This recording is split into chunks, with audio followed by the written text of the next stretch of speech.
the date! December 1st marks the end of Movember. A virtual reality headset is offering an all-new immersive experience right here at the Carleton Library.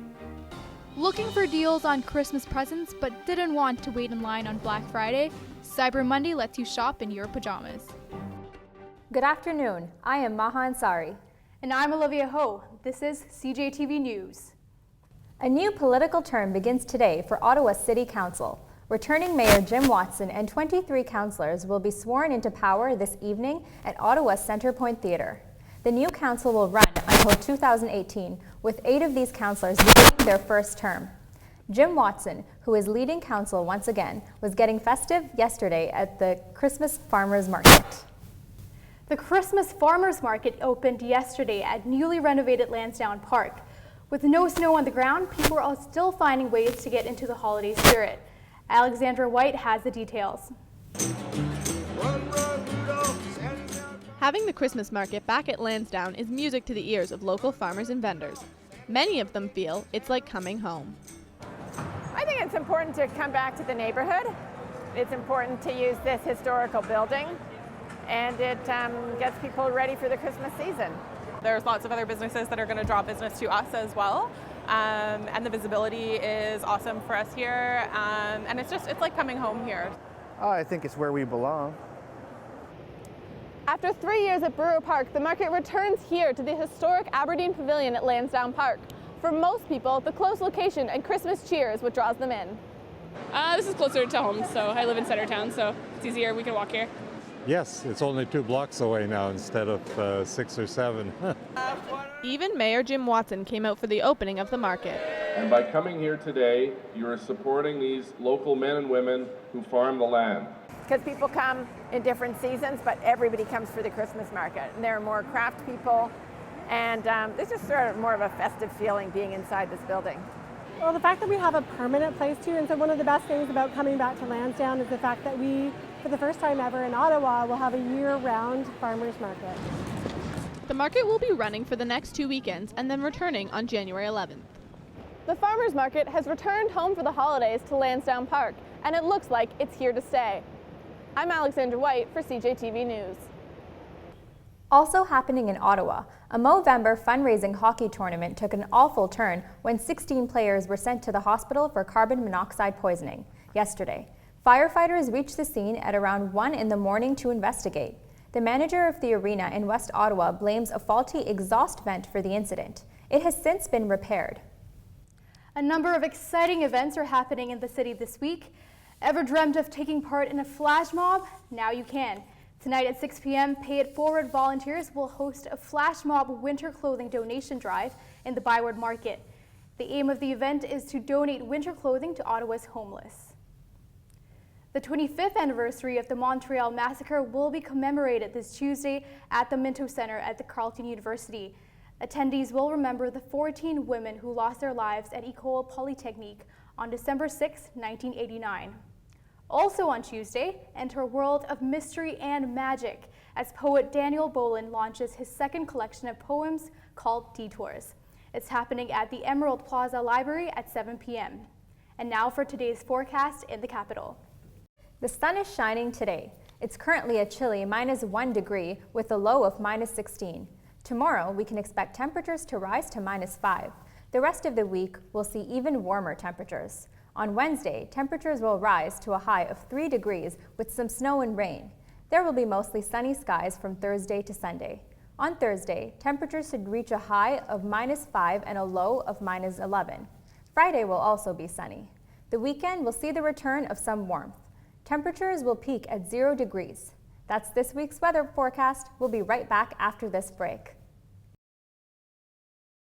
Welcome back. The fight for democracy in Hong Kong turned violent today. Thousands of pro-democracy activists clashed with police early Monday morning, causing a temporary shutdown of government headquarters. Several protesters were injured as police used pepper spray and batons to control the crowd. More than 40 protesters have been arrested. A German newspaper has posted footage of a fatal attack on a young woman. The video shows her being struck in the head as she tries to defend 2 girls as they were being harassed by a group of men. Tuchka Albiruk died last Friday on her 23rd birthday after falling into a coma and being switched off life support. She was mourned across Germany with candlelight vigils. And now to a story that's still developing as we speak. Maoist rebels have killed 13 policemen in central India, according to officials. Police say rebels attacked members of the Central Reserve Police Force who were surrounded while raiding a rebel hideout. The Maoists say they are fighting for communist rule and greater rights for the rural poor. Here's Victoria Klassen with your sports and arts news. Thank you. In sports news, last night the Calgary Stampeders won the Grey Cup. They beat the Hamilton Tiger Cats with a final score of 20-16. In the Stampeders' excitement about winning, a linebacker broke the Grey Cup when he lifted it over his head. The cup actually split from its base. In arts news, today Umbrellas premieres at the NAC. Jesse Stewart, a Carleton University music professor, has worked with Ottawa residents for the past 2 months to create this piece. Umbrellas will combine old and new music to celebrate freedom of expression. It's part of the Ottawa mission and the Discovery University's program to provide free university-level courses. And Sock and Buskin, a Carleton student-run theatre company, is performing Shakespeare's The Tempest until Saturday. They will be collecting money and clothes donations for the Snowsuit Fund at their daily performances. In literary news this week, tomorrow is Daniel Boland's book launch. Boland is a Carleton alumni and Ottawa high school teacher. His new book, Detours, is his second collection of poems. The launch will be held at the Emerald Plaza Library at 7 p.m. And the deadline for Carleton's Flash Fiction Contest is quickly approaching. Students are invited to submit 500 to 1,000-word pieces by Thursday. The winning story will be published in Words magazine. Stay tuned at 3 p.m. for my interview with the contest judge, Sonia Sakeley. She is the winner of the 2012 Ken Koloski Novella Contest. And we want to hear from you as well. Use the Twitter hashtag CJTV Arts News to let us know if you will be at any of the events mentioned. And don't forget, for all things Carleton Arts, be sure to follow us on Twitter at CJTV Arts. Back to you. Tonight, Carleton University's Grad Student Association and Ottawa sex shop Venus Envy are coming together to undress students' idea of sex positivity and consent. This workshop that hopes to raise awareness about the subject. It runs from 7 to 8 p.m. in the GSA Lounge. CJTV's Lauren Scott has a strong opinion on the subject.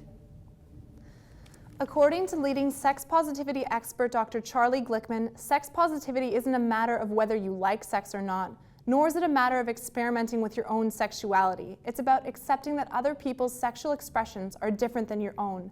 It doesn't matter what you do in your private life, but what you think and say about others whose preferences and sexual identity differ from yours does matter. Although we have largely shaken our repressive Victorian past, some of its constraints and discomforts still exist. Certain sexual acts and expressions are deemed normal, while those whose identities and desires fall outside the box are deemed abnormal, wrong, or even gross. Some are made to feel a sense of shame just because what they see as sex does not fit in with the general public's heteronormative idea of what sex is. Maybe someone doesn't even desire sex at all, and that's okay. Normal in these regards is a myth. What we see, what we think, what we do, what we feel is not what everyone sees, thinks, does, or feels. The only thing that should be normal is accepting others regardless of how they express themselves sexually. Candace Price of Venus Envy says the best way to combat sex negativity is to encourage broader discussion to ideas of what sex can be, not what it should be. Be open and educate yourself past your own experiences to accept all expressions of human sexuality as legitimate. The discussion of sex positivity and consent is especially important as people are talking about the Jian Ghomeshi issue. While Ghomeshi has raised crucial points about not judging people for what they choose to do intimately, he raises other concerns around consent.